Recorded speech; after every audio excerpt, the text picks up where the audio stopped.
Suamiku memecatku saat rapat dan menyerahkan posisiku pada gundiknya. Dia menyuruhku pulang untuk menjadi istri yang mengurus rumah. Dia merasa menang.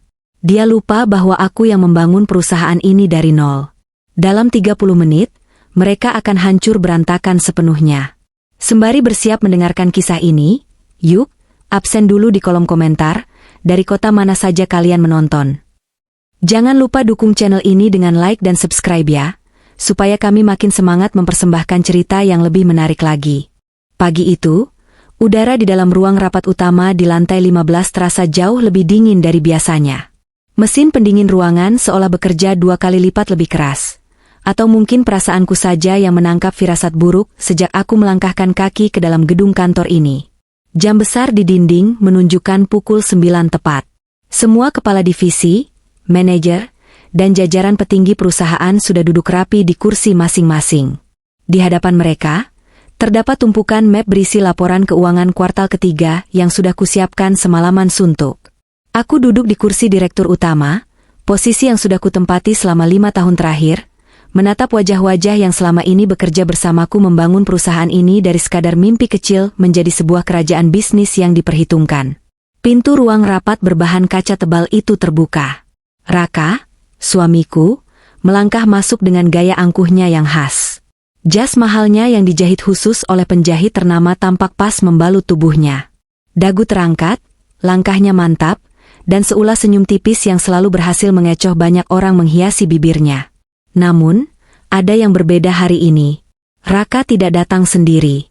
Tepat di belakangnya, mengekor seorang perempuan muda dengan rok ketat selutut dan kemeja sutra yang kancing atasnya sengaja dibiarkan terbuka. Siska. Dia adalah karyawan baru yang masuk 6 bulan lalu, menempati posisi staf administrasi yang entah bagaimana dengan cepat diangkat menjadi asisten pribadi suamiku.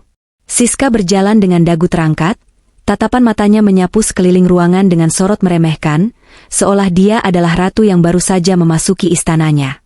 Aku hanya memperhatikan mereka dalam diam, menekan segala pertanyaan yang mulai bermunculan di kepalaku. Raka menarik kursi tepat di seberangku, di ujung meja yang lain, sementara Siska berdiri tak jauh di belakangnya, melipat tangan di dada dengan senyum simpul yang memuakan. "Selamat pagi, semuanya," sapa Raka dengan suara baritonnya yang lantang, memecah keheningan ruang rapat. "Terima kasih sudah hadir tepat waktu. Hari ini, rapat tidak akan berjalan seperti biasanya. Kita tidak akan membahas laporan kuartal ketiga yang membosankan itu. Hari ini, ada pengumuman penting yang harus saya sampaikan demi kemajuan dan masa depan perusahaan kita." Keningku berkerut halus. Raka tidak pernah ikut campur dalam urusan operasional harian. Dia adalah wajah perusahaan, pihak yang bertugas menjamu tamu, bermain golf dengan relasi, dan tersenyum di depan kamera. Urusan dapur perusahaan, mulai dari negosiasi kontrak, manajemen risiko, hingga pengelolaan arus kas, sepenuhnya berada di tanganku. Mengapa tiba-tiba dia mengambil alih kendali rapat? "Evelyn." Raka menyebut namaku, tatapannya tajam menembus manik mataku. Tidak ada panggilan sayang, tidak ada sapaan hangat selayaknya sepasang suami istri. Aku sudah memikirkan hal ini matang-matang. Selama beberapa tahun terakhir, kamu sudah bekerja terlalu keras. Terlalu banyak waktu yang kamu habiskan di kantor ini. Aku menahan napas, mencoba menebak kemana arah pembicaraannya. Apakah dia ingin aku mengambil cuti? Ataukah dia tiba-tiba peduli pada kesehatanku? Namun, kata-kata yang keluar dari mulutnya selanjutnya bagaikan petir di siang bolong. "Mulai sekarang, posisi direktur akan digantikan oleh karyawan terbaik pilihanku," ucap Raka dengan nada suara yang sengaja dikeraskan, memastikan setiap telinga di ruangan itu mendengarnya dengan jelas. Dia kemudian menoleh ke belakang, menatap Siska dengan pandangan penuh kebanggaan, lalu kembali menatapku. "Kamu di rumah saja, jadi istri yang baik. Urus rumah dan keperluanku. Enak, bukan? Kamu tidak perlu lagi capek datang ke kantor untuk bekerja. Biar perusahaan ini kuambil alih sepenuhnya." Keheningan yang mencekam langsung menyelimuti seluruh ruangan. Tidak ada satupun yang berani bernapas terlalu keras. Aku bisa melihat dari sudut mataku, Pak Danu sang manajer personalia menelan ludah dengan susah payah. Bu Rini dari bagian keuangan menutup mulutnya dengan kedua tangan, tampak sangat terkejut. Semua mata kini tertuju padaku, menunggu reaksiku. Beberapa menatap dengan rasa kasihan, beberapa dengan kebingungan, dan aku tahu pasti, ada yang diam-diam merasa senang. Di detik pertama, jantungku seakan berhenti berdetak. Aku terkejut. Sungguh. Aku tidak pernah menyangka pengkhianatan ini akan dilakukan secara terang-terangan di depan puluhan pasang mata karyawanku sendiri. Di detik berikutnya, rasa geram yang luar biasa panas menjalar dari dada hingga ke ubun-ubunku. Darahku mendidih. Aku menatap Raka, lalu beralih menatap Siska yang kini tersenyum lebar tanpa rasa bersalah sedikitpun. Dikira aku tidak tahu tujuan pemecatanku ini? Mereka pikir aku bodoh? Semua ini tidak ada hubungannya dengan kesehatanku atau keinginannya melihatku beristirahat di rumah. Ini murni agar mereka berdua bisa terus bersama di kantor, tanpa pengawasanku. Agar mereka bisa bermesraan di ruang kerja tanpa perlu takut pintu akan terbuka tiba-tiba olehku. Penggantiku adalah Gundiknya. Karyawan terbaik yang dia maksud tidak lebih dari seorang perempuan simpanan yang hanya pandai merias wajah dan merayu atasan, tanpa tahu sedikitpun bagaimana cara menjalankan sebuah perusahaan berskala nasional. Rasa marah itu begitu besar hingga nyaris membuatku ingin menggebrak meja, meneriakkan semua kebusukan mereka, dan melempar tumpukan laporan di depanku tepat ke wajah angkuh Raka. Namun, aku menarik napas panjang. Sangat panjang dan lambat. Kekuatanku selalu terletak pada ketenanganku. Ibu selalu berpesan kepadaku sejak kecil, kemarahan yang meledak-ledak hanya akan membuat kita terlihat lemah dan kehilangan akal sehat. Semakin disakiti, aku harus semakin tenang. Semakin aku ditekan, aku harus semakin penuh perhitungan dalam bertindak. Aku menghembuskan napas perlahan, membiarkan ketenangan yang dingin merasuki setiap pori-pori kulitku. Raka menatapku, jelas menunggu aku menangis, memohon, atau membuat keributan yang akan semakin membenarkan tindakannya untuk mengusirku dari tempat ini. Tapi aku tidak akan memberinya kepuasan itu. Aku menyunggingkan sebuah senyuman. Bukan senyuman sedih, apalagi senyuman pasrah. Itu adalah senyuman sinis yang sangat dingin, yang membuat kening Raka tiba-tiba berkerut bingung. Jadi, suaraku memecah keheningan, mengalun tenang dan stabil tanpa getaran sedikitpun. Kamu memecatku. Di sini. Di depan semua orang.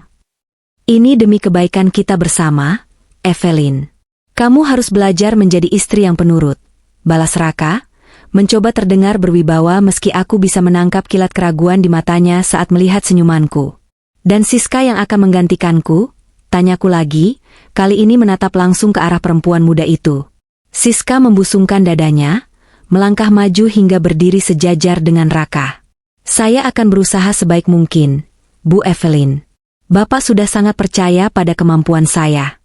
Ibu tidak perlu khawatir. Silakan beristirahat di rumah dengan tenang. Ucapnya dengan nada suara yang dibuat selembut mungkin, tapi syarat akan bisa dan ejekan. Aku tertawa pelan. Tawa yang sangat pelan namun terdengar jelas di ruangan yang hening itu. Aku menatap Raka dalam-dalam. Apakah laki-laki ini benar-benar amnesia? Apakah dia lupa bagaimana kami memulai semuanya?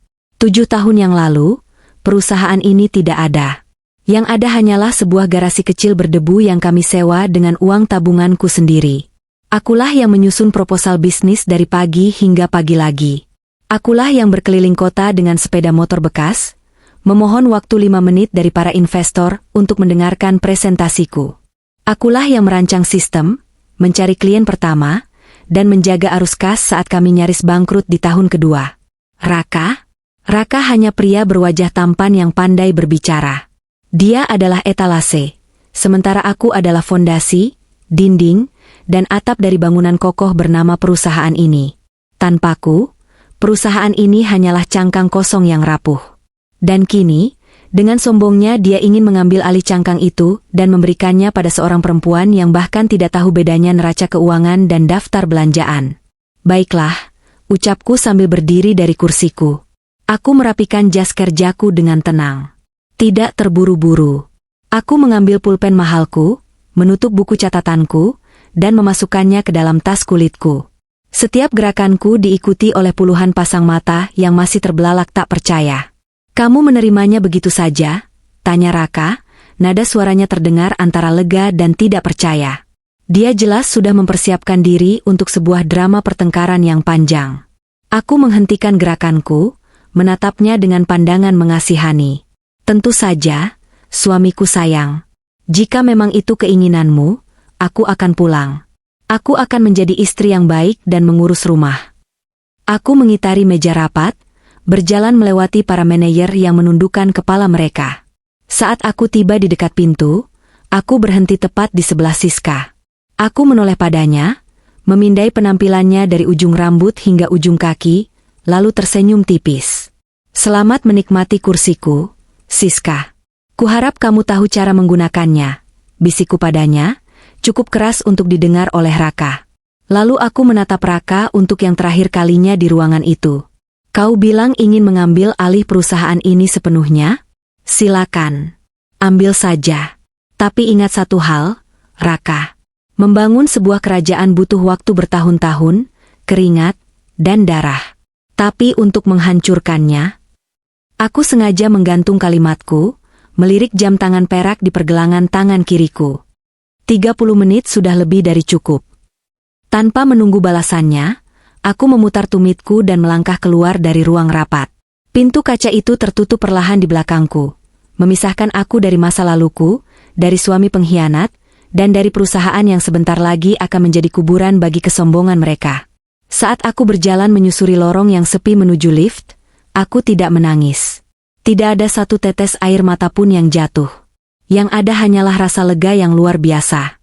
Beban berat yang selama ini kupikul sendiri akhirnya terlepas.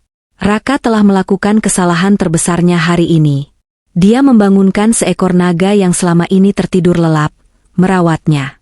Dan sekarang, mari kita lihat seberapa lama mereka bisa bertahan dalam neraka yang baru saja mereka ciptakan sendiri. Hitungan mundur 30 menit dimulai dari sekarang. Udara di luar gedung perkantoran terasa sangat menyegarkan. Matahari pagi bersinar cerah, seolah ikut merayakan kemerdekaanku hari ini.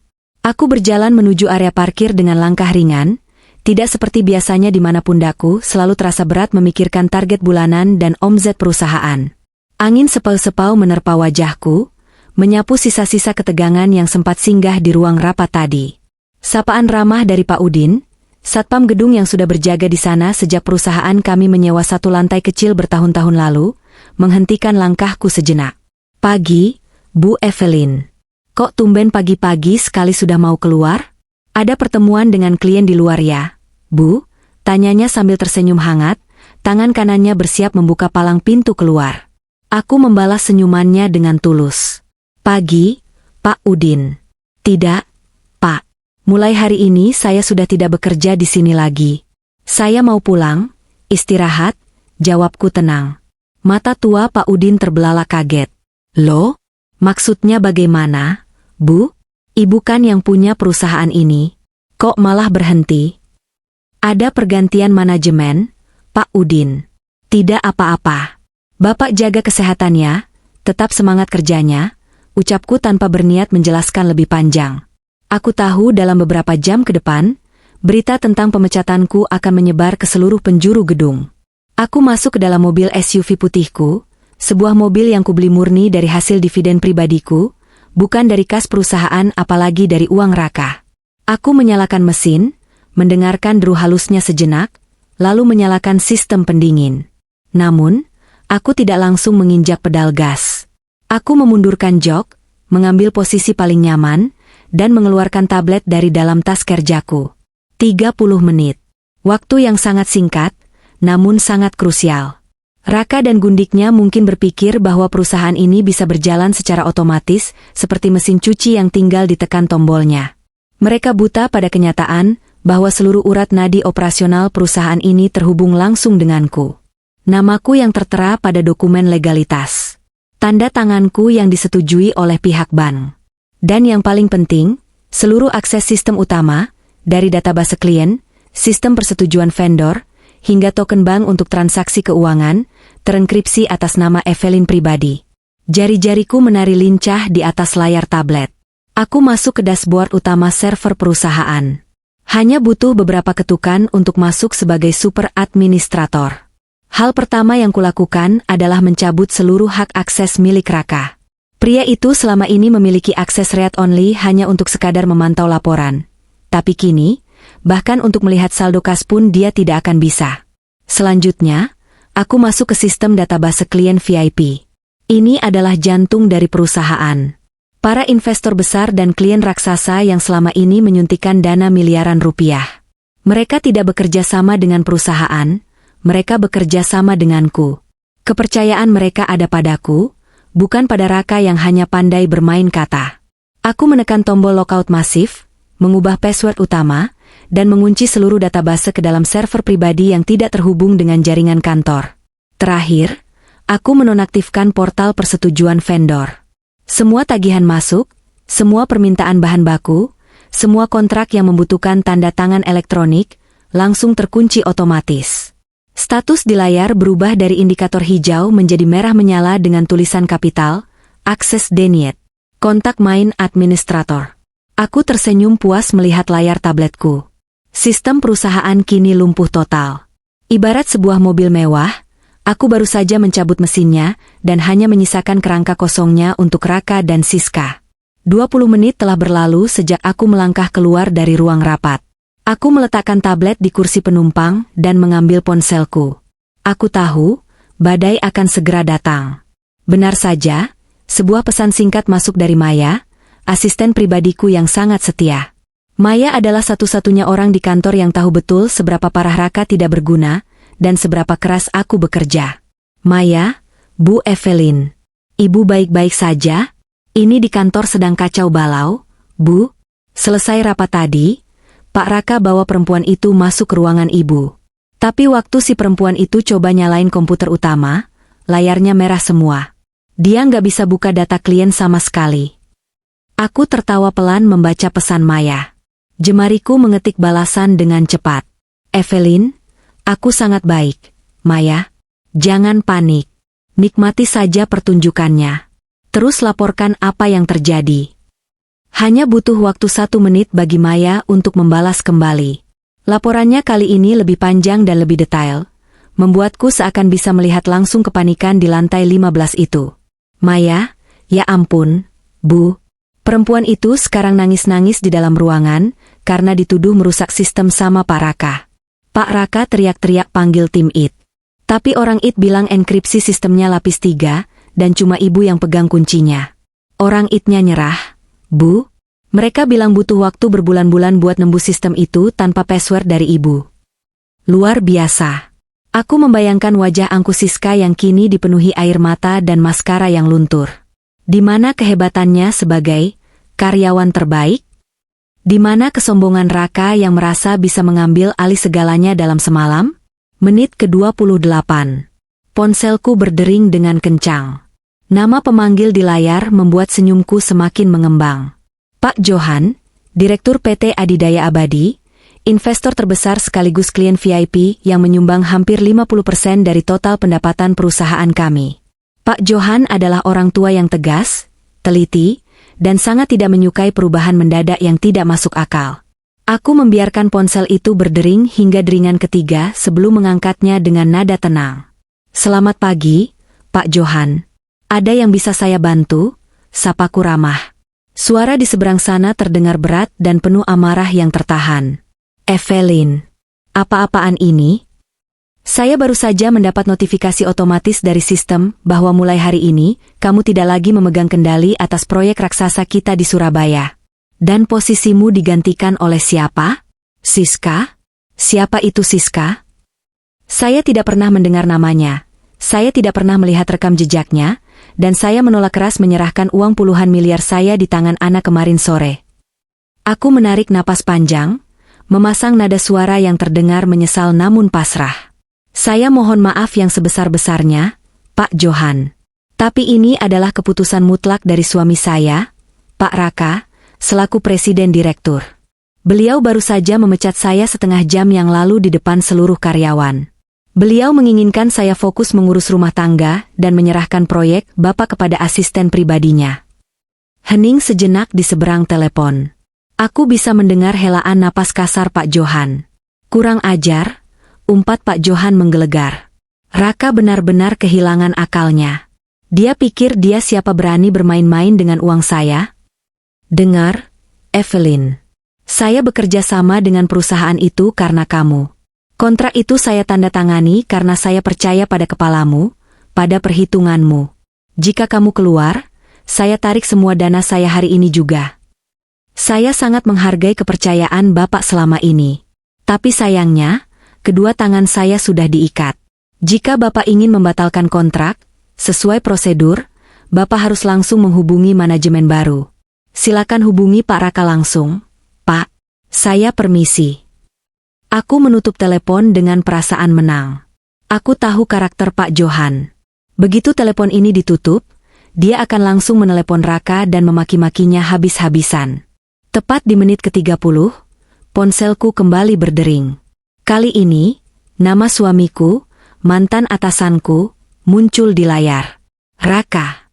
Aku menatap layar yang menyala itu dengan perasaan puas. 30 menit yang lalu, dia berdiri bagai dewa yang menjatuhkan hukuman padaku. Kini, dia pasti sedang kalang kabut seperti tikus yang terjebak di dalam labirin yang terbakar. Aku menekan tombol terima panggilan dan menempelkan ponsel ke telinga, tidak mengucapkan sepatah kata pun. Evelyn. Suara Raka terdengar melengking, kehilangan semua wibawa dan bariton sok jantannya yang biasa ia pamerkan. Napasnya terengah-engah, terdengar suara langkah kaki yang mondar-mandir di seberang sana. Apa yang kamu lakukan? Kenapa semua sistem terkunci? Passwordnya apa? Tim IT tidak bisa masuk.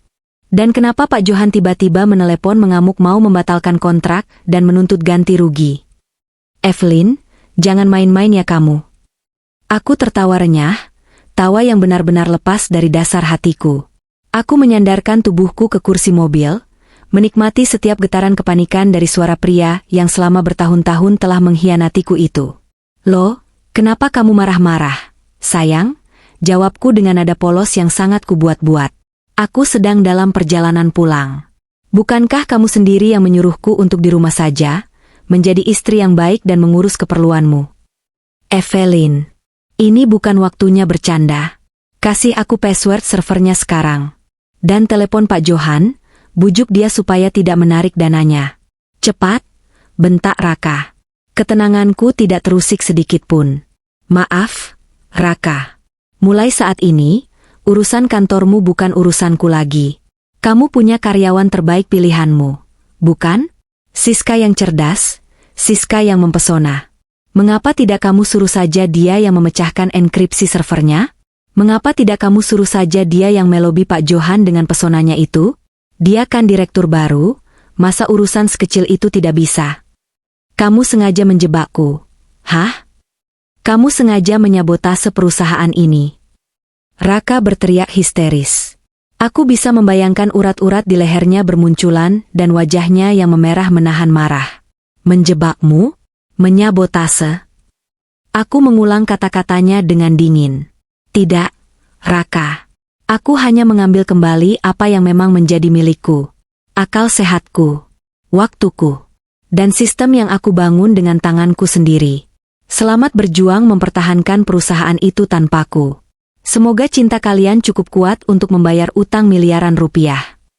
Tanpa memberi kesempatan Raka untuk membalas, aku memutus sambungan telepon. Aku mematikan ponsel kerjaku, mencabut kartu SIM-nya, dan melemparkannya ke laci dashboard mobil. Ponsel itu tidak akan pernah kunyalakan lagi. Aku memindahkan tuas persneling, menginjak pedal gas, dan melajukan mobilku keluar dari area parkir. Tujuanku hari ini bukan rumah. Tujuanku adalah sebuah kafe tenang di pusat kota, tempat aku akan menikmati secangkir kopi mahal sambil memikirkan langkah selanjutnya. Kehancuran mereka baru saja dimulai, dan aku akan memastikan setiap detiknya berjalan sangat menyakitkan bagi mereka.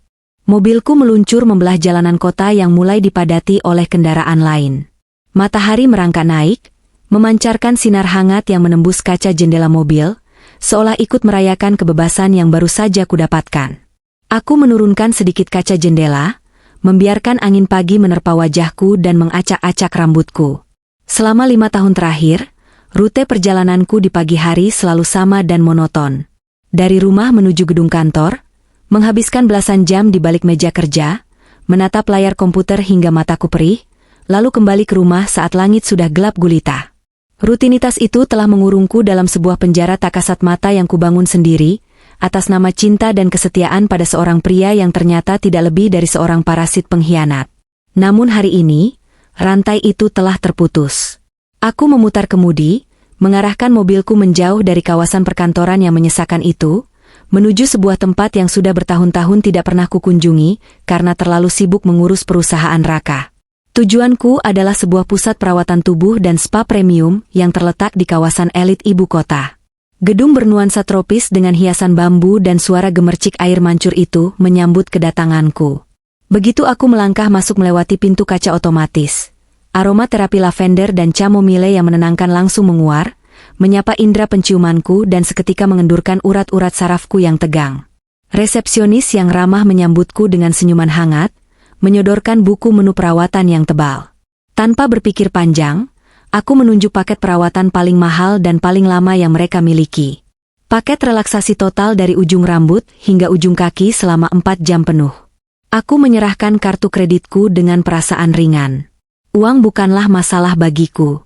Raka mungkin berpikir dia memegang kendali finansial dengan menduduki kursi direktur, tapi dia lupa bahwa seluruh pundi-pundi kekayaan pribadiku telah kuamankan sejak lama. Aku digiring menuju sebuah ruangan pribadi yang remang-remang, diiringi alunan musik instrumental bambu yang mengalun lembut. Terapis yang melayaniku dengan cekatan mulai memijat bahuku yang terasa kaku.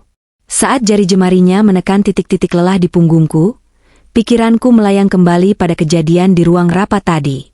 Siska, gundik suamiku itu, pasti sekarang sedang menangis terseduh-seduh karena tidak bisa memecahkan enkripsi server. Gadis bodoh itu mengira menjadi direktur hanyalah soal duduk manis di kursi kulit yang empuk, memakai baju desainer, dan memberi perintah. Dia tidak tahu bahwa di balik kursi itu terdapat tanggung jawab yang bisa menghancurkan kewarasan seseorang jika tidak memiliki kapasitas otak yang memadai. Dan Raka, pria yang selalu memuja kesempurnaan penampilannya itu, pasti sedang berkeringat dingin, menelepon sana-sini, mencoba menutupi kebodohannya di depan para pemegang saham dan klien penting yang mulai mencium bau kehancuran. Selama proses lulur dan pijat berlangsung, aku benar-benar mematikan segala pikiran tentang kantor. Aku membiarkan tubuhku dimanjakan, membiarkan sel-sel kulit matiku terkelupas bersamaan dengan segala rasa sakit hati dan kekecewaan yang selama ini kupendam. Aku tidak menangis. Anehnya, aku sama sekali tidak merasa sedih kehilangan Raka. Mungkin karena rasa cintaku padanya sudah lama terkikis oleh keegoisannya, oleh sikap lepas tangannya terhadap perusahaan, dan oleh kebohongannya yang mulai tercium sejak beberapa bulan lalu. Pengkhianatannya dengan Siska hanyalah paku terakhir pada peti mati pernikahan kami. Ketika perawatan 4 jam itu selesai, aku melangkah keluar dari ruangan spa dengan perasaan seperti terlahir kembali. Tubuhku terasa sangat ringan, kulitku bersinar, dan pikiranku sejernih kristal. Aku merasa jauh lebih kuat, lebih tajam, dan lebih siap untuk menghadapi peperangan yang sesungguhnya. Setelah merapikan riasan wajah dan rambut, aku melangkah keluar dari gedung spa dan memutuskan untuk mengunjungi sebuah kafe eksklusif bergaya Eropa yang terletak tak jauh dari sana. Kafe ini terkenal dengan racikan biji kopi impornya yang mahal dan suasana tenangnya yang cocok untuk mencari inspirasi. Aku memilih meja di sudut ruangan, di dekat jendela kaca besar yang menghadap langsung ke taman kota. Seorang pelayan berseragam rapi datang membawakan buku menu, dan aku memesan secangkir kopi hitam tanpa gula dan sepotong kue opera berlapis coklat pekat. Ketika pesananku datang, aku menghirup aroma kopi yang kuat itu dalam-dalam, lalu menyesapnya perlahan. Pahit yang elegan mengalir di tenggorokanku, disusul dengan rasa manis dan legit dari kue coklat yang lumer di mulut. Entah mengapa, kopi yang kuminum hari ini terasa jauh lebih nikmat dari biasanya. Kopi ini terasa seperti kemenangan. Saat aku sedang menikmati suapan keduaku, keheningan dan kedamaianku terusik oleh getaran kuat dari dalam tas tanganku.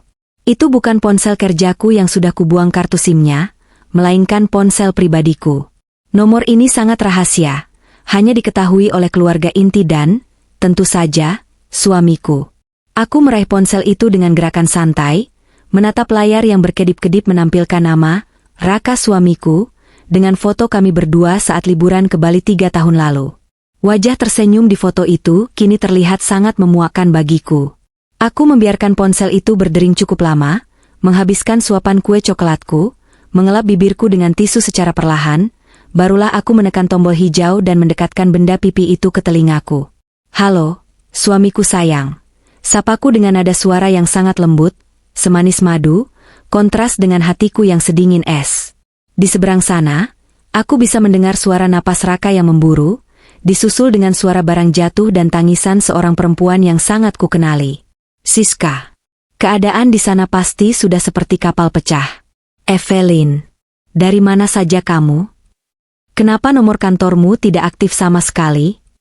Kamu tahu bencana apa yang sedang terjadi di sini?" "Hah?" Suara Raka menggelegar menembus gendang telingaku, penuh dengan kemarahan, kepanikan, dan rasa frustrasi yang luar biasa. Dia tidak lagi berusaha menjaga citra wibawanya. Aku tertawa pelan, mengaduk kopiku dengan sendok kecil. "Nomor kantor? Tentu saja aku mematikannya, Raka. Aku kan sudah dipecat. Untuk apa aku menyimpan nomor yang dibayar oleh perusahaan yang sudah membuangku? Dan dari mana saja aku?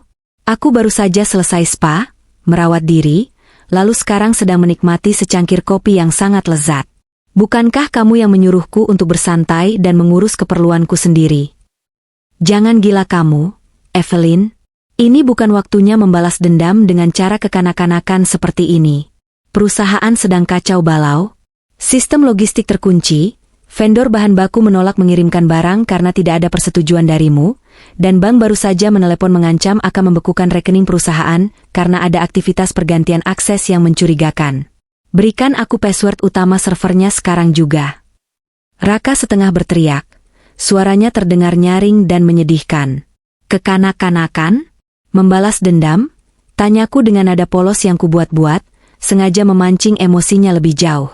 "Aku tidak membalas dendam, Raka. Aku hanya menuruti perintah suamiku. Kamu bilang aku terlalu lelah bekerja, dan kamu ingin aku menjadi istri yang baik di rumah. Kamu bilang ingin mengambil alih perusahaan sepenuhnya dengan karyawan terbaik pilihanmu. Jadi, aku memberikan panggung itu sepenuhnya untuk kalian berdua. Bukankah seharusnya kamu senang karena istrimu akhirnya menurut?" "Evelyn, kumohon, hentikan permainan gila ini. Siska tidak mengerti apa-apa soal sistem enkripsi yang kamu buat. Dia bahkan tidak bisa membuka file laporan bulanan. Kalau kamu tidak segera membuka aksesnya, kita akan kehilangan proyek dari 3 klien raksasa hari ini juga. Kita bisa hancur, Evelyn. Perusahaan kita bisa bangkrut." Suara Raka kini mulai melemah, kemarahannya berganti dengan keputusasaan yang memalukan. "Perusahaan kita?" Aku mengulangi kata-katanya dengan nada mengejek. "Sejak kapan itu menjadi perusahaan kita, Raka? Saat kamu berdiri di ruang rapat pagi ini dan mempermalukanku di depan semua orang, kamu dengan sangat bangga mengatakan akan mengambil alih perusahaan itu. Kamu memberikan posisiku pada gundik kesayanganmu.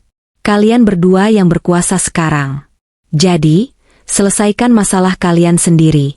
Mintalah Siska untuk menggunakan pesonanya merayu pihak bank, atau suruh dia menangis di depan vendor agar mereka mau mengirim bahan baku. Bukankah dia karyawan terbaikmu?" Terdengar suara isakan Siska yang semakin keras dari latar belakang, disusul dengan suara bentakan Raka padanya. "Diam kamu, Siska. Jangan menangis terus, kepalaku pusing." Bentak Raka pada perempuan itu, sebelum kembali berbicara padaku dengan nada memelas. "Evelyn, aku janji akan mengembalikan posisimu.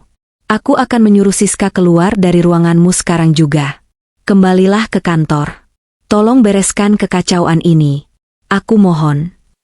Mendengar pria arogan itu mengemis padaku memberikan kepuasan tersendiri yang tidak bisa dibeli dengan uang. Namun, hatiku sudah tertutup rapat untuknya. Tidak ada kata kembali. "Terlambat, Raka. Kamu sudah membuat pilihanmu, dan sekarang kamu harus hidup dengan konsekuensinya. Nikmati saja kursi panas itu bersamanya. Aku sedang sibuk, kopiku mulai dingin. Selamat berjuang menyelamatkan kapal yang sedang tenggelam itu. Jangan pernah meneleponku lagi untuk urusan kantormu yang hancur itu."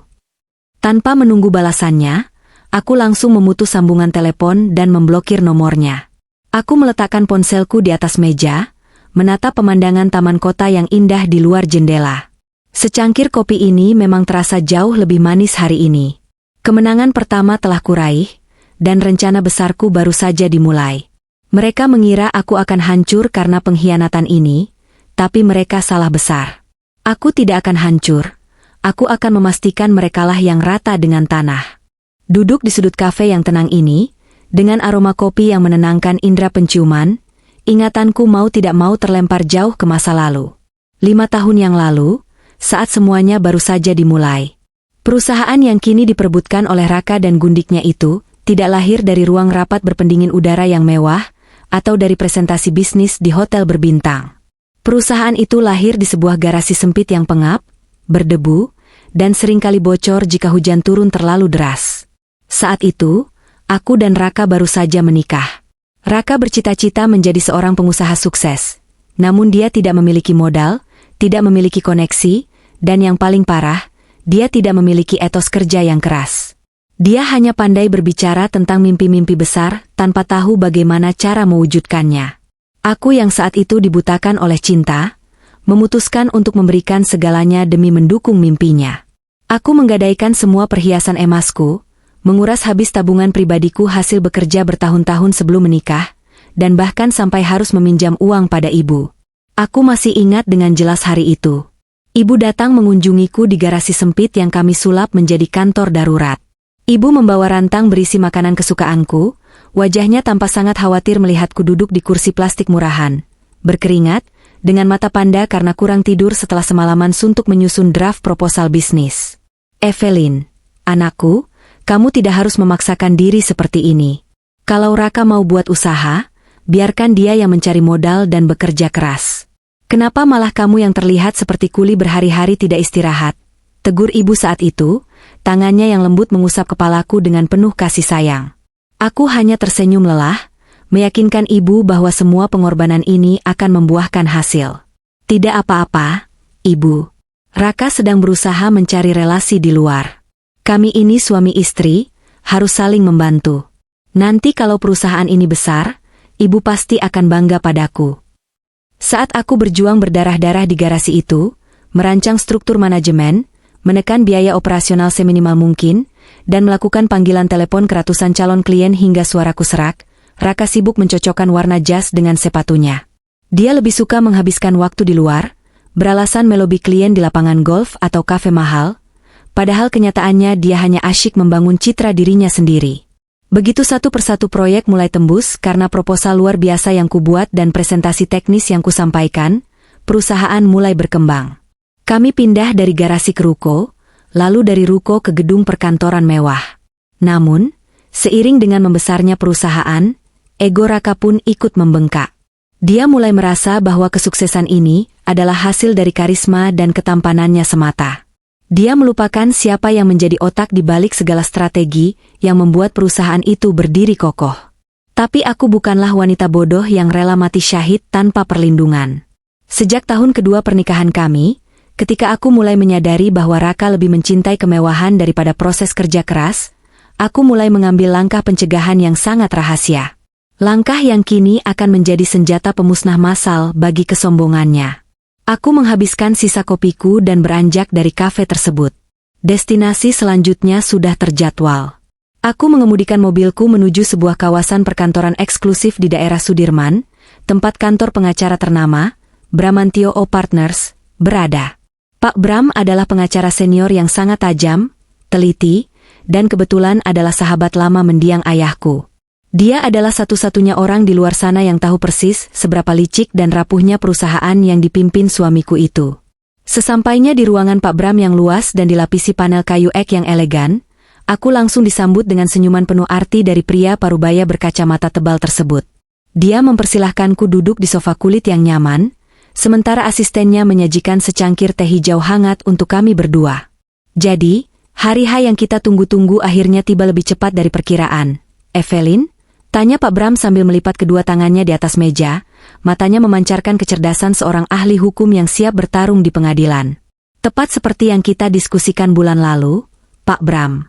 Dia memecatku pagi ini, secara tidak hormat, di depan seluruh jajaran direksi, demi menempatkan perempuan simpanannya di kursiku, jawabku dengan suara datar, tanpa sedikit pun emosi sedih.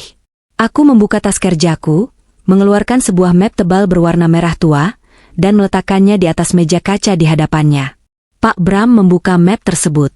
Di dalamnya terdapat tumpukan foto-foto hasil kerja detektif swasta yang kusewa selama 6 bulan terakhir. Foto Raka dan Siska berpelukan di lobi apartemen mewah yang disewakan Raka untuk perempuan itu menggunakan uang kas perusahaan. Foto mereka berciuman di dalam mobil. Tagihan belanja tas bermerek, perhiasan, dan liburan rahasia ke luar negeri. Semuanya tercatat dengan detail, tanggal, waktu, dan nominal angka yang cukup untuk memenjarakan Raka atas tuduhan penggelapan dana perusahaan jika aku mau. Bukti perselingkuhan ini sangat solid. Hakim tidak akan butuh waktu lama untuk mengabulkan gugatan cerai dengan alasan ini, ucap Pak Bram membalik-balik foto tersebut dengan ekspresi jijik yang tertahan. Dan bagaimana dengan aset utama? Apakah kamu sudah menjalankan protokol yang kita susun? Aku tersenyum penuh kemenangan. Sudah, Pak Bram. Semua akses server sudah kukunci. Tapi itu hanyalah gangguan kecil. Yang paling penting adalah legalitasnya. Pak Bram mengangguk puas. Dia mengambil map biru dari laci mejanya, membukanya, dan menunjukkan sejumlah dokumen resmi berstempel negara. Ini adalah rahasia terbesarku, kerajaan rahasia yang kubangun di balik bayang-bayang kesombongan Raka. Seluruh sistem perangkat lunak operasional, desain produk unggulan yang menjadi sumber pendapatan terbesar perusahaan, hingga logo dan nama merek dagang yang kami gunakan, semuanya tidak pernah didaftarkan atas nama perusahaan Raka. Sejak awal, aku diam-diam mendaftarkan semua paten, hak cipta, dan kekayaan intelektual itu di bawah nama sebuah perusahaan rintisan kecil milikku sendiri, sebuah entitas hukum terpisah yang sepenuhnya berada di bawah kendaliku sebagai pemilik tunggal. Raka selama ini hanya membayar biaya lisensi sewa, dengan nominal kecil tanpa pernah membaca kontrak kerjasamanya secara detail, karena terlalu malas membaca dokumen legal. Berdasarkan dokumen ini, Pak Bram mengetuk kertas di hadapannya dengan pena emasnya, perusahaan suamimu tidak memiliki hak milik apapun atas produk yang mereka jual. Mereka meminjam teknologimu.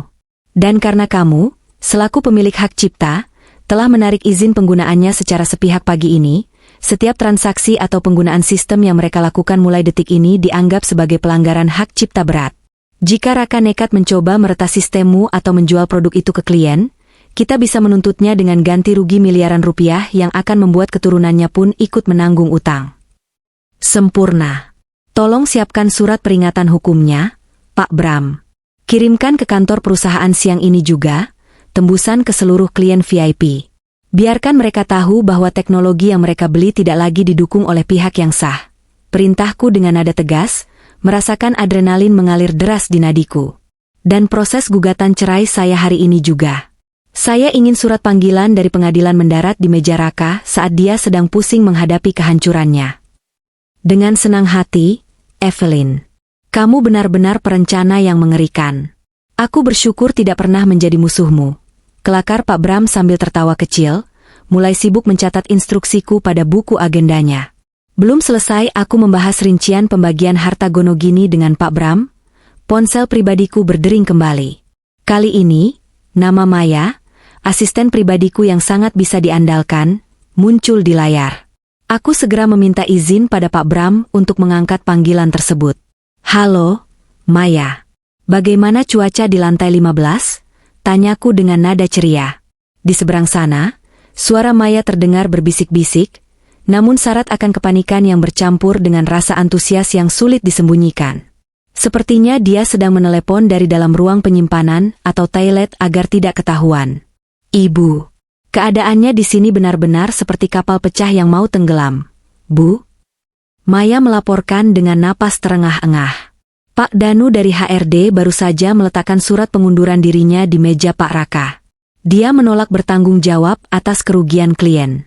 Tidak hanya Pak Danu, Bu Rini dari bagian keuangan juga sedang mengemasi barang-barangnya. Bu Rini bilang dia tidak mau ikut terseret ke penjara kalau sewaktu-waktu perusahaan diaudit, karena pembukuan sekarang kacau balau tidak bisa diakses. Lalu, bagaimana dengan dua sejoli kita? Tanyaku sambil menyesap teh hijau yang mulai menghangat. Mengerikan, Bu. Pak Raka tadi membentak Siska habis-habisan di depan semua staf luar. Dia menyalahkan Siska karena tidak becus menangani klien yang datang marah-marah ke kantor.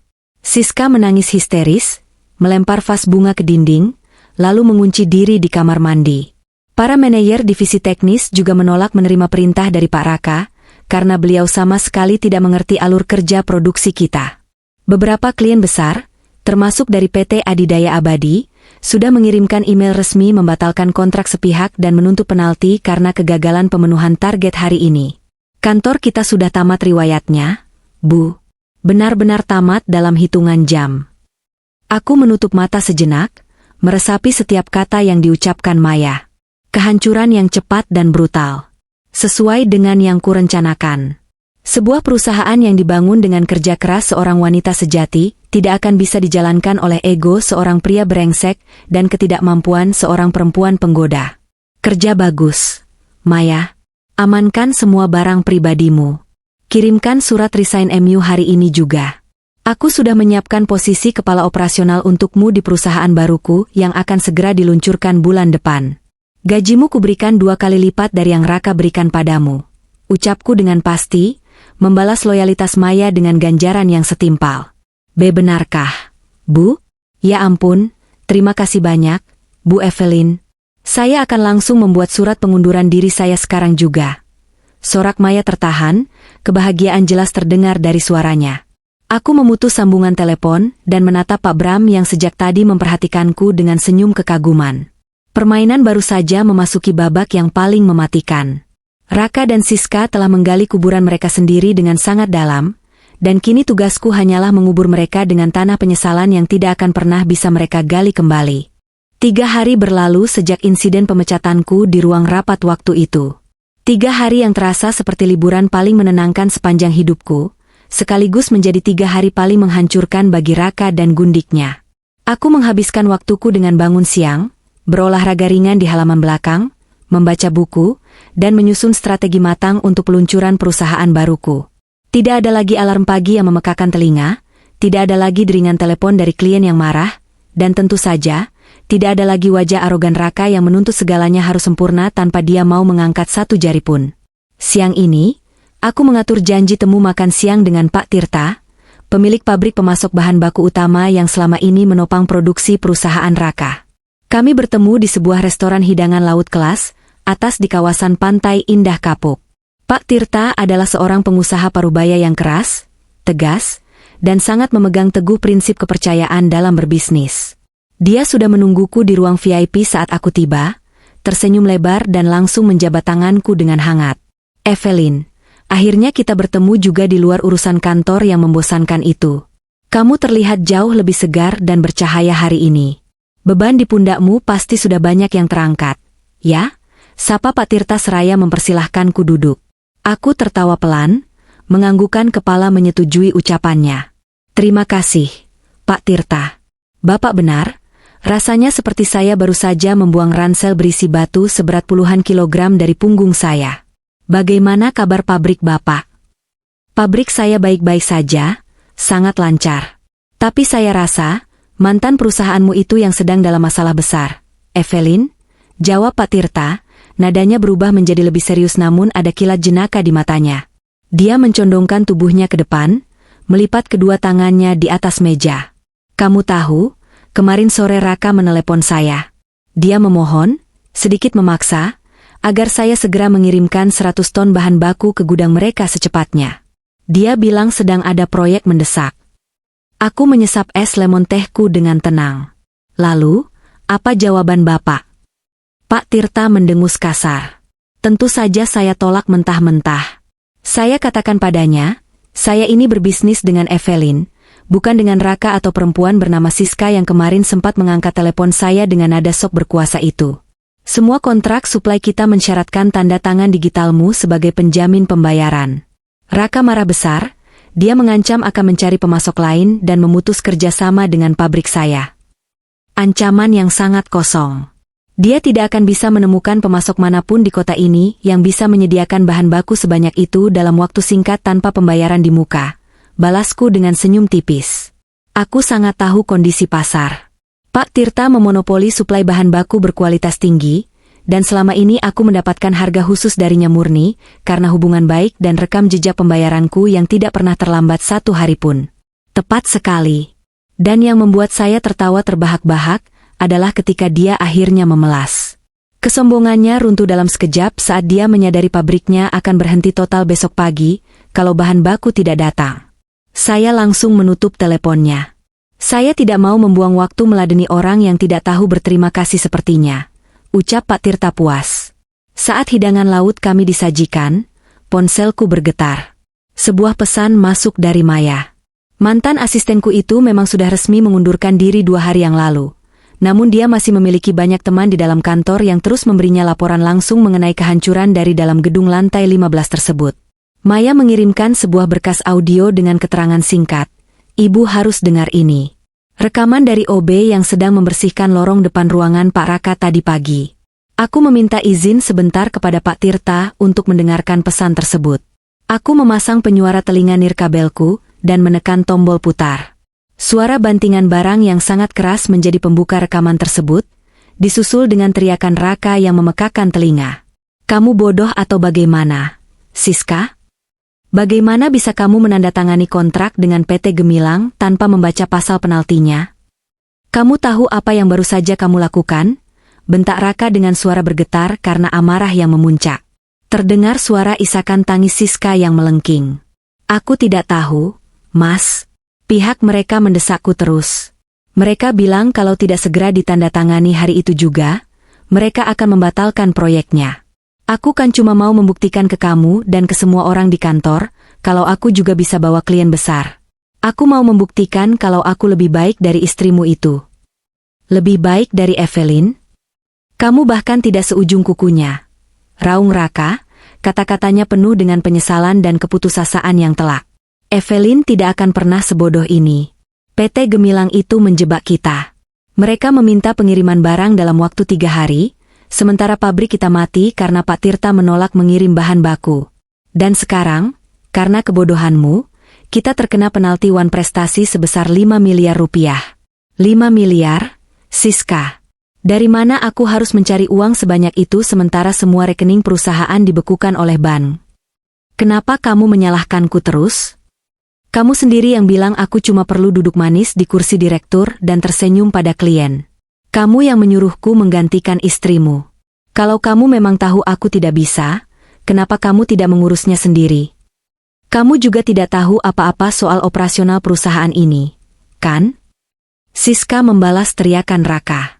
Ilusi cinta sejati mereka, romansa manis yang mereka jalin secara sembunyi-sembunyi di belakangku, kini hancur berkeping-keping di bawah tekanan masalah finansial. Sifat asli mereka berdua keluar. Benalu yang selama ini menggerogoti pohon, kini saling mencekik ketika pohon itu mulai mati. Diam kamu, perempuan tidak berguna. Keluar dari ruanganku sekarang. Keluar. Suara pintu dibanting menutup rekaman tersebut. Aku melepaskan penyuara telingaku dengan tenang. Tidak ada rasa marah, tidak ada rasa cemburu mendengar mereka sempat mengkhianatiku. Yang ada hanyalah kepuasan yang dingin dan penuh perhitungan. Semakin aku disakiti di masa lalu, semakin ketenanganku menjadi senjata yang mematikan bagi mereka hari ini. Berita bagus? Tanya Pak Tirta melihat senyum simpul di wajahku. Sangat bagus, Pak Tirta. Mereka baru saja menggali jurang hutang sebesar 5 miliar rupiah, dan mereka tidak punya tangga untuk memanjat naik. Jawabku sambil memotong udang bakar di piringku. Siang itu, aku menikmati makan siangku dengan selera makan yang sangat baik. Rencana ini berjalan jauh lebih cepat dan lebih sempurna dari dugaanku. Perusahaan itu adalah sebuah ekosistem rumit yang butuh otak, ketelitian, dan kerja keras yang tidak pernah dia miliki. Dia menukar seorang ratu yang membangun kerajaannya, dengan seorang bidak rapuh yang meruntuhkan segalanya dalam hitungan hari. Setelah pertemuan dengan Pak Tirta selesai, aku pulang ke rumah. Rumah ini sangat tenang, bersih, dan wangi. Aku sudah memerintahkan asisten rumah tangga untuk menyingkirkan semua barang milik Raka ke dalam beberapa koper besar dan meletakkannya di dekat pintu garasi.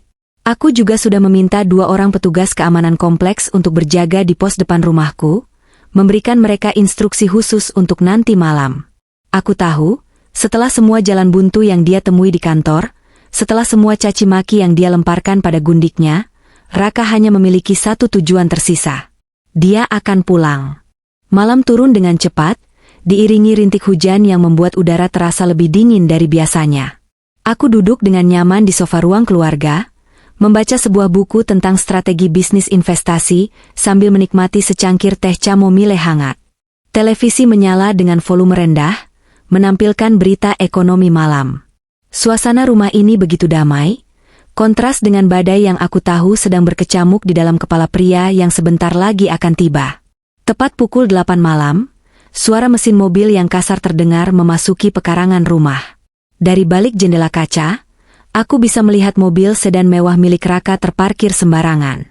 Pintunya terbuka dengan kasar, dan sosok Raka melangkah keluar. Dia terlihat sangat kacau.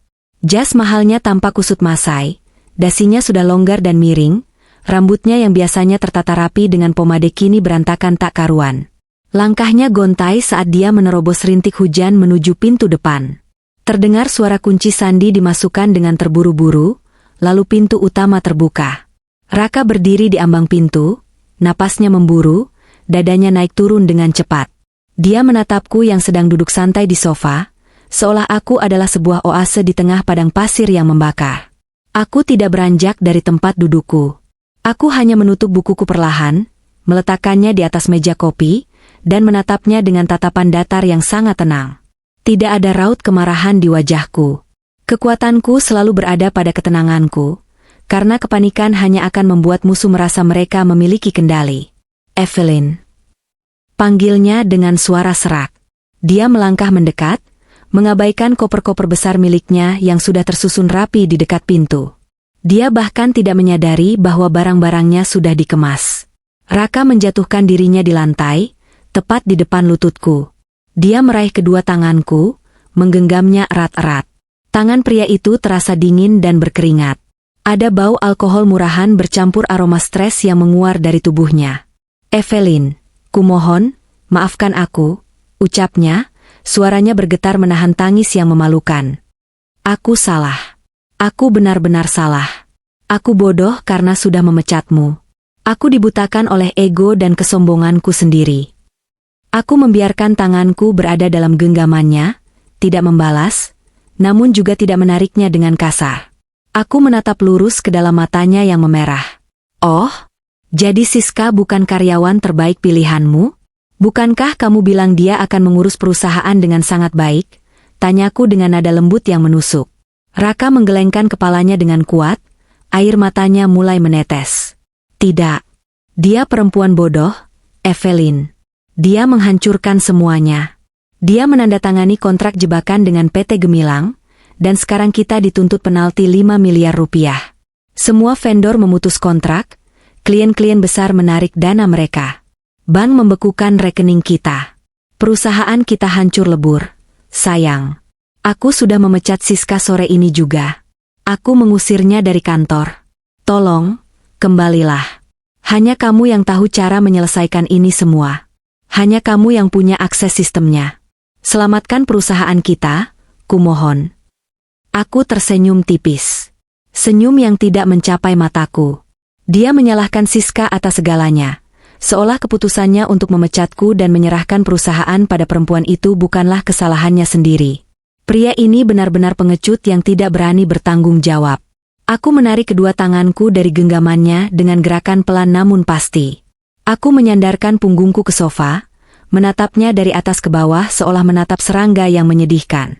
Aku sudah bilang padamu di ruang rapat waktu itu, Raka. Membangun kerajaan butuh waktu bertahun-tahun, tapi menghancurkannya hanya butuh 30 menit. Kamu tidak mempercayaiku, ucapku dengan nada suara yang sangat stabil. Dan lagi, mengapa aku harus menyelamatkan perusahaanmu? Bukankah kamu yang mengambil alih sepenuhnya? Itu perusahaan kita, Evelyn. Perusahaan yang kita bangun berdua. Kamu tidak mungkin tega melihat hasil kerja kerasmu selama bertahun-tahun hancur begitu saja, kan? Raka mencoba memanipulasiku, membawa-bawa masa lalu seolah itu bisa memancing simpatiku. Aku meraih sebuah map coklat tebal yang sejak tadi tergeletak di samping cangkir tehku, lalu menyodorkannya ke dada Raka. Buka itu. Raka menatap map itu dengan bingung, lalu membukanya dengan tangan gemetar. Benda pertama yang jatuh ke pangkuannya adalah puluhan lembar foto. Foto-foto dirinya dan Siska yang sedang berciuman, masuk ke hotel, berpelukan di apartemen. Wajah Raka seketika pucat pasi. Matanya membelalak ngeri menatap bukti pengkhianatannya yang tercetak jelas dan tajam. Kamu memata-mataiku, bisiknya tak percaya. Aku hanya melindungi diriku sendiri dari parasit sepertimu. Raka, jawabku tenang. Lanjutkan. Lihat dokumen di bawah foto-foto itu. Tangan Raka bergetar hebat saat dia menyingkirkan tumpukan foto itu dan membaca dokumen hukum di bawahnya. Itu adalah surat gugatan cerai resmi dari pengadilan agama, lengkap dengan stempel dan jadwal sidang pertama yang akan digelar minggu depan. Cerai? Tidak, Evelyn, jangan lakukan ini. Aku hilaf. Aku hanya tergoda sesaat. Aku berjanji tidak akan pernah menemui Siska lagi. Jangan tinggalkan aku saat aku sedang hancur begini. Raka mulai berteriak histeris, mencoba meraih kakiku, namun aku menyingkir. Kamu tidak hancur karena hilaf, Raka. Kamu hancur karena keserakahanmu sendiri. Potongku tajam namun tanpa menaikkan volume suaraku sama sekali. Di dalam map itu juga ada salinan dokumen legalitas paten dan hak cipta. Kamu bisa membacanya sendiri kalau kamu punya sisa otak untuk memahami bahasa hukum. Perusahaan yang kamu banggakan itu tidak memiliki satupun hak atas produk yang selama ini dijual. Semuanya milik perusahaan pribadiku. Dan karena aku sudah menarik lisensinya, perusahaanmu sekarang hanyalah cangkang kosong yang dipenuhi utang miliaran rupiah. Selamat menikmati kebangkrutanmu. Raka menatapku seolah aku adalah iblis yang baru saja merangkak keluar dari neraka.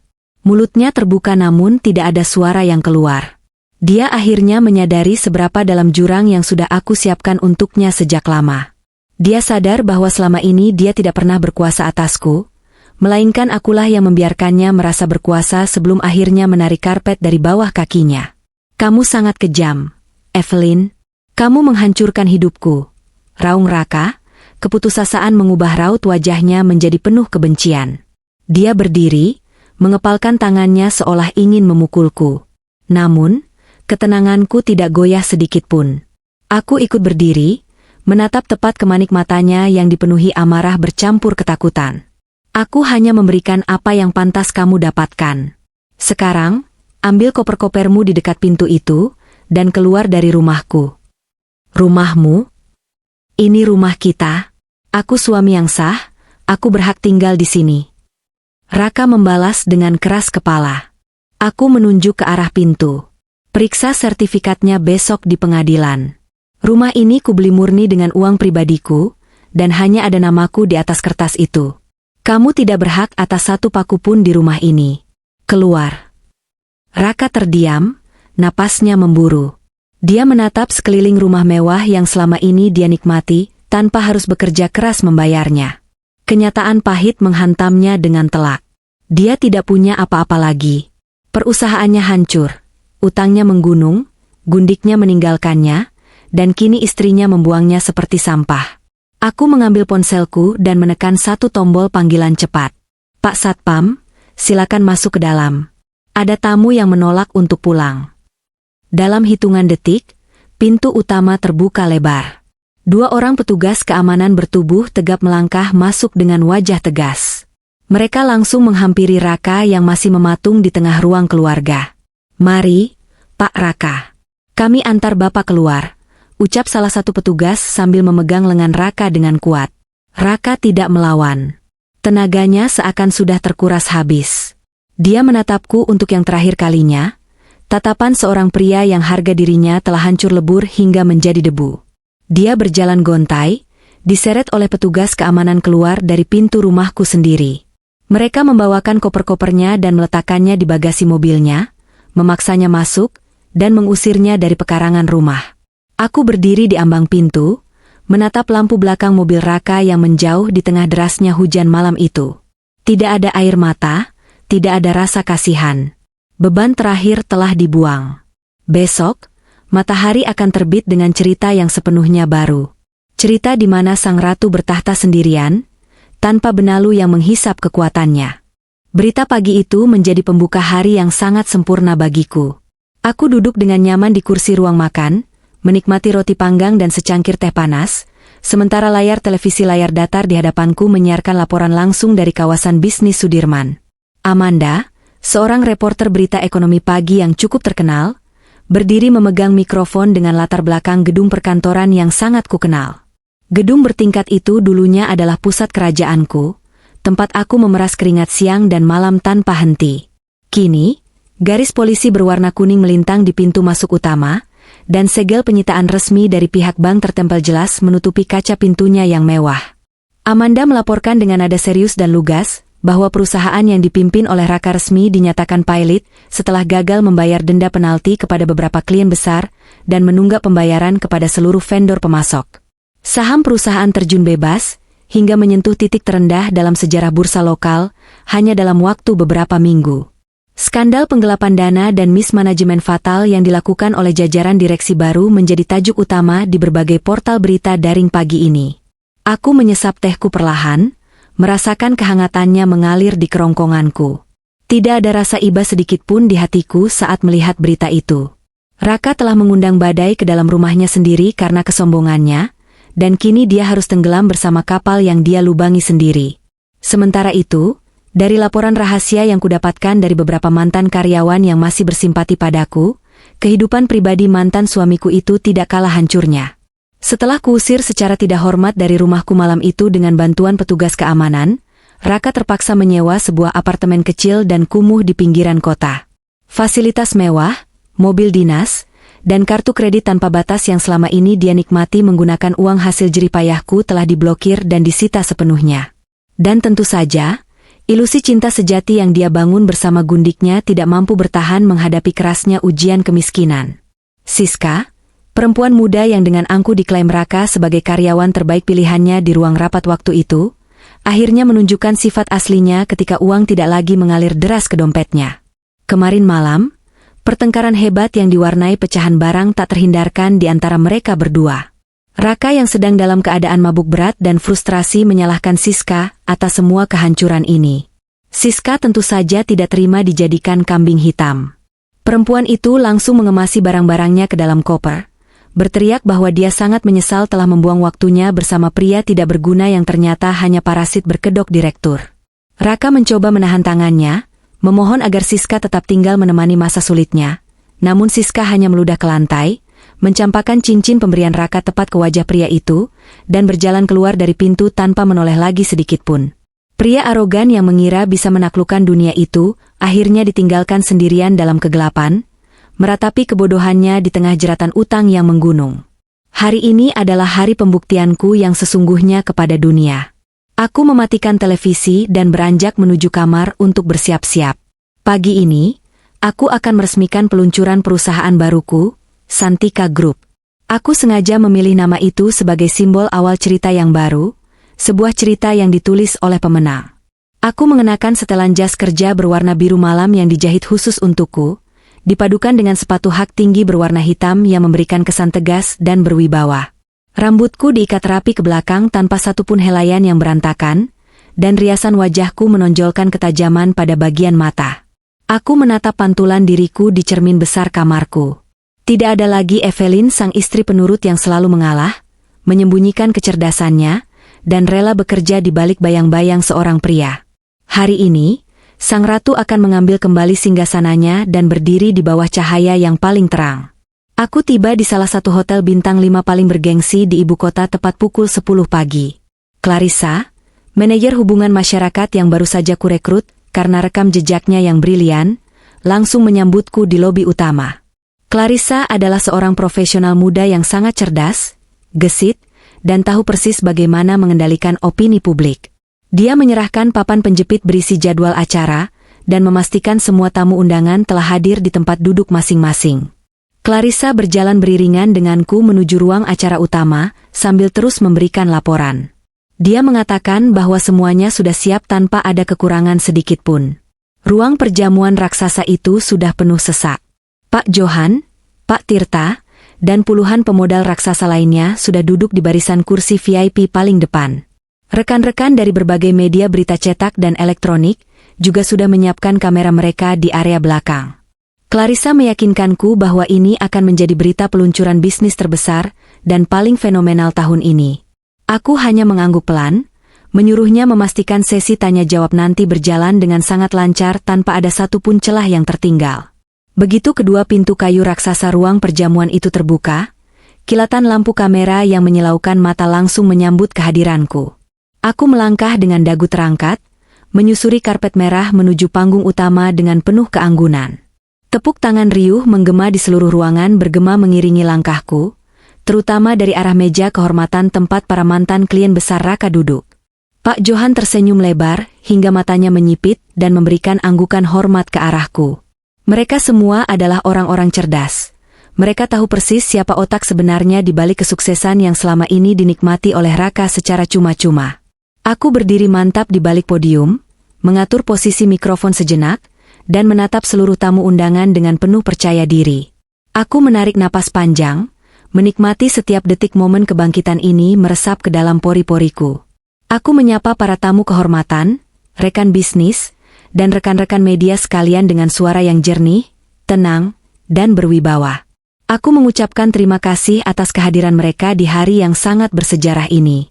Aku mengatakan kepada mereka bahwa banyak yang mungkin mengenalku sebagai sosok di balik layar dari sebuah perusahaan yang baru saja menemui akhir tragis dan memalukan. Namun, aku menegaskan bahwa aku berdiri di hadapan mereka bukan untuk meratapi atau membahas masa lalu yang suram tersebut. Aku menyatakan dengan lantang bahwa aku berdiri di sana untuk memperkenalkan masa depan yang jauh lebih kokoh. Aku menekan tombol pada remote kecil di tanganku, dan layar digital raksasa di belakangku menyala seketika, menampilkan logo Santika Group yang dirancang dengan desain megah, mewah, dan modern. Dengan penuh kebanggaan, aku memperkenalkan Santika Group kepada dunia. Aku menjelaskan bahwa ini adalah perusahaan teknologi dan manajemen bisnis yang dibangun secara murni di atas fondasi integritas, inovasi tanpa henti, dan kerja keras yang nyata. Aku menyampaikan bahwa perusahaan ini membawa seluruh hak cipta teknologi mutakhir, sistem operasi tingkat lanjut, dan jaringan distribusi tak terkalahkan yang selama ini menjadi rahasia kesuksesan di industri ini. Pada puncak pidatoku, aku mengumumkan bahwa mulai hari ini, Santika Group telah resmi menjalin kontrak kerjasama eksklusif dengan para pemegang saham dan investor terbesar di negeri ini, mengambil alih semua proyek besar yang sempat tertunda. Tepuk tangan kembali bergemuruh dengan sangat meriah memenuhi ruangan.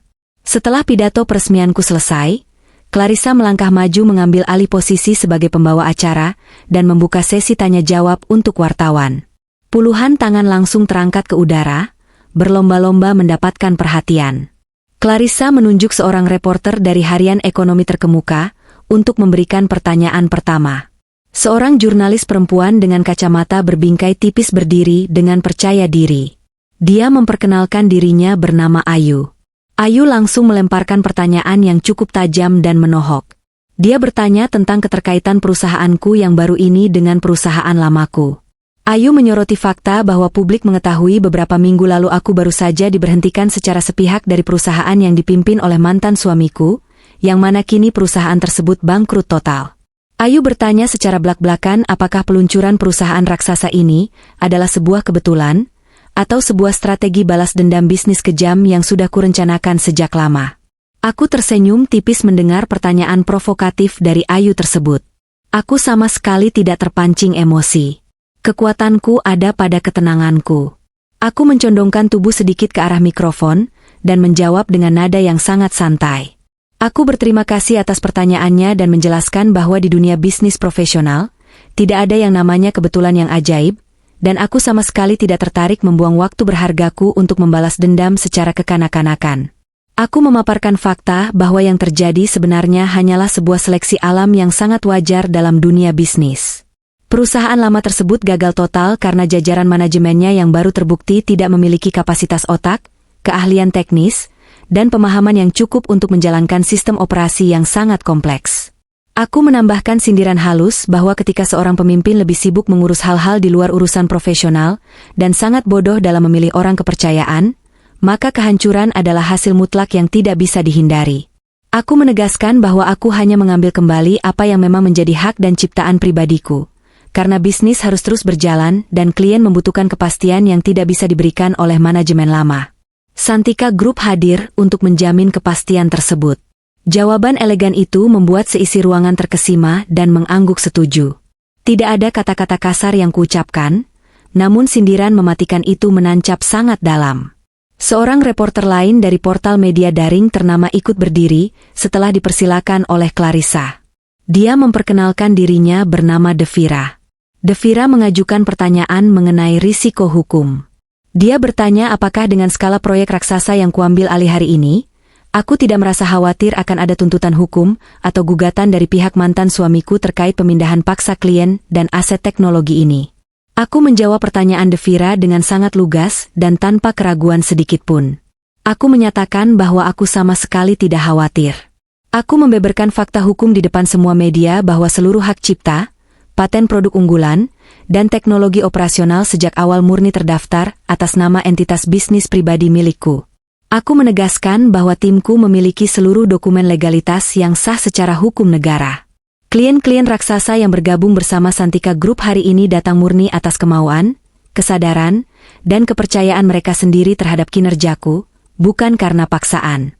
Aku menutup jawabanku dengan kalimat telak, menyarankan jika ada pihak yang merasa dirugikan, silakan mereka memeriksa dan membaca kembali dokumen kontrak mereka sendiri dengan teliti, karena aku yakin pengacara mereka akan memberikan penjelasan yang sangat mencerahkan betapa bodohnya mereka.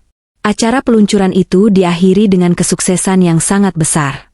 Berita tentang kebangkitanku yang brilian mendominasi seluruh saluran televisi, halaman depan koran, dan menjadi topik terpanas di media sosial. Aku tidak hanya berhasil membersihkan namaku dari aib pemecatan memalukan waktu itu, tetapi aku juga telah mengubur karir Raka selamanya di dasar bumi. Malam itu, aku kembali ke rumahku yang tenang dan tidur dengan sangat nyenyak di atas kasurku yang empuk. Sangat siap menghadapi pertarungan terakhir di meja hijau keesokan harinya. Udara di dalam gedung pengadilan agama pagi ini terasa cukup lengang namun membawa hawa ketegangan yang pekat. Aku berjalan memasuki ruang sidang utama dengan langkah yang tenang dan anggun, didampingi oleh Pak Bram yang menjinjing tas kulitnya yang berisi penuh dengan dokumen pembuktian. Di seberang meja persidangan yang panjang, aku melihat Raka sudah duduk menunduk dengan wajah yang sangat menyedihkan dan hancur. Penampilannya sangat kontras dengan hari di mana dia memecatku. Pria itu tidak lagi mengenakan jas mahal buatan desainer ternama yang selalu dia banggakan. Hari ini dia hanya memakai kemeja katun biasa yang warnanya terlihat sedikit pudar dan kusut.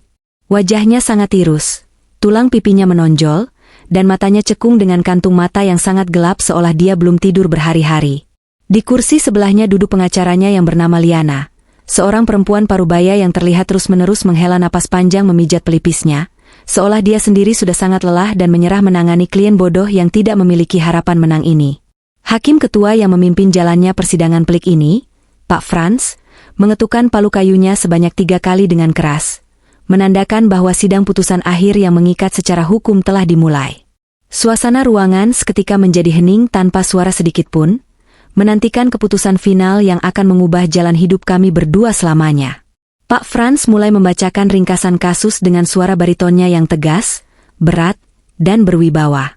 Beliau menyebutkan kembali berbagai fakta persidangan yang telah terungkap secara transparan selama beberapa minggu terakhir, mulai dari bukti perselingkuhan yang sangat kuat dan tidak bisa dibantah oleh pihak tergugat, hingga rincian pemisahan aset kekayaan yang sangat jelas duduk perkaranya. Setelah membacakan seluruh pertimbangan hukum, Pak Franz mengumumkan keputusannya. Beliau menyatakan bahwa berdasarkan bukti-bukti yang sah, kesaksian dari berbagai pihak, serta dokumen perjanjian pranikah dan dokumen kepemilikan aset yang telah diajukan secara sah oleh pihak penggugat, pengadilan memutuskan untuk mengabulkan gugatan cerai secara penuh tanpa syarat. Pak Franz melanjutkan pembacaan putusannya yang menggema di ruang sidang, menegaskan bahwa hak asuh atas seluruh aset tidak bergerak berupa rumah mewah dan tanah, serta aset bergerak yang terdaftar atas nama penggugat, sepenuhnya jatuh dan kembali kepada pihak penggugat. Tergugat dinyatakan sama sekali tidak memiliki hak atas harta gonogini tersebut, dikarenakan terbukti secara sah melakukan pelanggaran etika berat dalam pernikahan dan terbukti tidak memiliki kontribusi finansial sekecil apapun yang sah atas aset-aset terkait. Putusan penutup dari Pak Franz adalah pukulan pamungkasnya, di mana pengadilan memutuskan bahwa seluruh utang piutang perusahaan serta kerugian finansial yang diakibatkan oleh mismanajemen saat dikelola oleh tergugat, mutlak menjadi tanggung jawab pribadi tergugat sepenuhnya. Ketukan palu terakhir dari Pak Franz menutup persidangan tersebut, sekaligus menjadi vonis mati yang tak bisa dihindari bagi Raka. Mendengar keputusan mutlak itu, Raka seketika menundukkan kepalanya dalam-dalam hingga menyentuh meja persidangan, menutupi wajahnya dengan kedua telapak tangannya yang gemetar. Bahunya berguncang hebat, Tubuhnya bergetar menahan tangis penyesalan yang kini tidak ada gunanya lagi. Pengacaranya, Liana, tidak mengucapkan sepatah kata penghiburan pun. Liana hanya menepuk bahu Raka sekilas lalu mulai membereskan berkas-berkas hukumnya dengan gerakan cepat. Terlihat sangat ingin segera meninggalkan ruangan ini, dan mungkin memikirkan cara bagaimana menagih sisa biaya jasa pengacaranya yang entah akan dibayar pakai apa oleh kliennya yang kini jatuh miskin itu. Sidang resmi selesai. Aku berdiri dari kursiku dengan anggun, merapikan sedikit kerah pakaianku, dan berjabatan tangan erat dengan Pak Bram. Kemenangan ini sangat mutlak dan bersih tanpa celah. Aku mengambil tas tanganku yang mahal dan berjalan dengan langkah ringan menuju pintu keluar ruang sidang. Namun, tepat sebelum aku sempat meraih gagang pintu kayu tersebut, sebuah suara serak dan parau memanggil namaku dari arah belakang. Aku menoleh perlahan ke arah sumber suara. Raka berdiri tertatih beberapa langkah dariku. Matanya sangat merah, basah oleh air mata, dan hidungnya memerah. Dia terlihat benar-benar seperti pria malang yang kehilangan arah, hancur lebur, dan tidak berdaya sama sekali. Aku menatapnya dengan tatapan dingin, dan bertanya apa lagi yang dia inginkan. Aku menegaskan bahwa semua urusan di antara kami sudah selesai di mata hukum, dan memintanya untuk tidak membuang waktuku yang sangat berharga. Raka meratap dengan suara bergetar, memohon agar aku mendengarkannya. Dia mengucapkan permintaan maaf yang sebesar-besarnya padaku dengan nada memelas.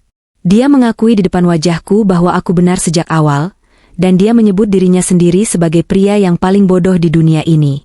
Raka menangis, mengatakan bahwa dia telah menukar berlian yang bersinar terang dengan kerikil jalanan yang tajam.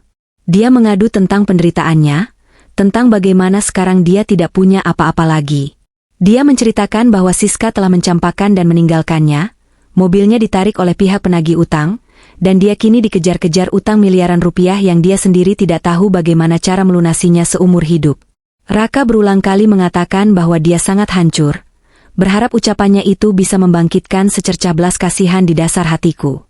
Tapi hatiku sudah tertutup es yang sangat tebal, rapat, dan beku untuk pria pengkhianat ini. Aku menatapnya lurus menembus jiwa pengecutnya tanpa berkedip. Aku membalas ucapannya dengan suara datar namun sangat tajam.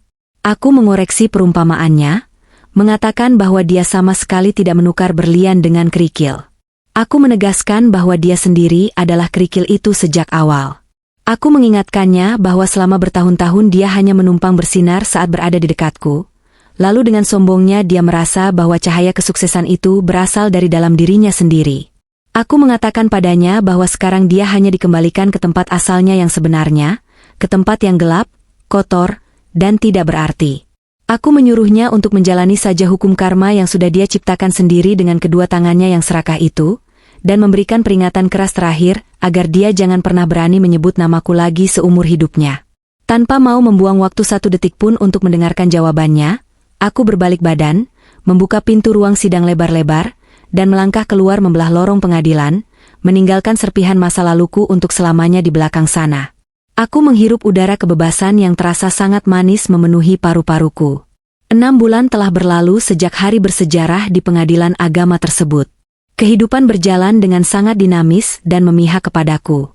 Santika Group berkembang pesat melampaui segala target, merajai pasar teknologi nasional dengan inovasi tiada henti, dan bahkan mulai mengekspansi jaringan bisnis ke ranah internasional. Keuntunganku berlipat ganda setiap bulannya, dan nama Evelyn kini dihormati serta dikenal luas sebagai salah satu wanita pengusaha paling cerdas dan berpengaruh di negara ini. Di sudut kota yang lain, tersembunyi di sebuah kawasan pergudangan industri yang panas, bising, dan berdebu, nasib yang sangat jauh berbeda dialami oleh mantan suamiku. Raka kini terpaksa bekerja sebagai staf administrasi rendahan di sebuah perusahaan ekspedisi logistik skala kecil untuk menyambung hidup dan mencicil tumpukan utangnya. Pria yang dulu selalu mengenakan jas mahal, memakai parfum mewah, dan duduk manis di ruang berpendingin udara sambil memerintah orang lain itu, kini harus berkeringat masa memilah tumpukan dokumen pengiriman barang setiap hari dari pagi hingga petang. Siang itu yang terik, Raka sedang duduk di meja kerjanya yang sangat sempit, reot, dan berantakan oleh kertas-kertas. Di bilik sebelahnya, seorang rekan kerja perempuan bernama Sukma menatap Raka dengan pandangan iba bercampur heran. Sukma tahu sedikit banyak tentang masa lalu Raka dari desas-desus liar di kantor, Namun Sukma sangat sulit mempercayai bahwa pria berpenampilan lusuh dan selalu dimarahi di sebelahnya ini, pernah menjadi seorang direktur utama sebuah perusahaan besar.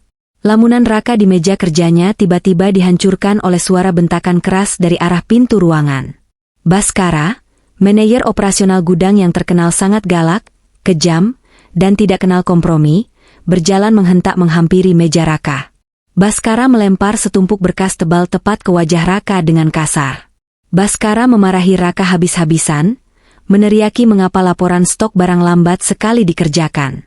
Baskara menghinanya dengan mengatakan bahwa Raka sudah tua tapi cara kerjanya sangat lamban seperti anak magang yang tidak kompeten. Lalu mengancam akan memotong gajinya yang sudah kecil itu jika laporan tersebut tidak selesai dalam waktu 1 jam.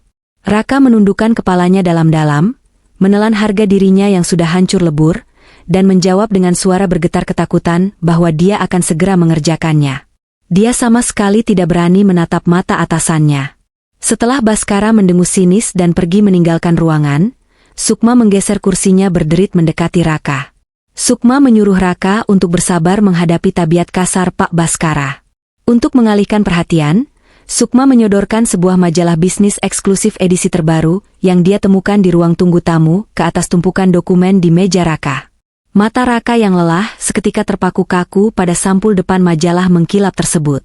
Jantungnya seakan berhenti berdetak di rongga dadanya dan napasnya tercekat.